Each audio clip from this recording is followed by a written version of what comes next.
আসসালামু আলাইকুম ফ্রেন্ডস, কেমন আছেন সবাই? আশা করি অনেক ভালো আছেন। আলহামদুলিল্লাহ আমিও ভালো আছি। তবে একটু শরীরটা খারাপ, ঠান্ডা লেগে গেছে। আমার ভয়েসে আপনারা শুনতে পাচ্ছেন, বুঝতে পারছেন নিশ্চয়ই। তো আজকে একটু চিকেন ফ্রাই করব, মানে ছোটো ছোটো করে ফ্রাই করে সেটাকে ভুনা করব। সবসময় একরকম রান্না করলে ভালো লাগে না, একটু ডিফারেন্টভাবে রান্না করলে স্বাদটা একটু ডিফারেন্ট হয়, খেতে ভালো লাগে। তো আমি আজকে আলু এবং চিকেন ছোট ছোট করে একই সাইজের কেটে তেলের পরে ভেজে নিয়েছি। ভেজে নিয়ে সেটাকে তুলে রেখে মশলা কষায় তারপরে আমি আবার সেই চিকেনটা ভিতরে দিয়ে দেবো মশলার মধ্যে। একদম ঝোল রাখবো না, শুকনো শুকনো করে ভুনা করব।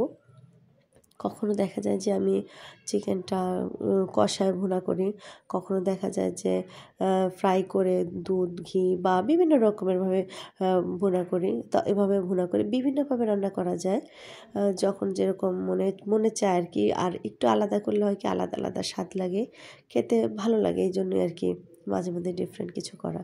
তো আজকে একদম অল্প একটু চিকেন ছিল, সেটাই রান্না করব, তাই সেটা আপনাদের সাথে শেয়ার করলাম যে কেমন হয়েছে আমার চিকেন রান্নাটা। তো অবশ্যই জানাবেন সবাই কমেন্টে এবং চ্যানেলটি সাবস্ক্রাইব করবেন। ভালো থাকবেন সবাই। ভিডিওটি দেখার জন্য ধন্যবাদ সবাইকে।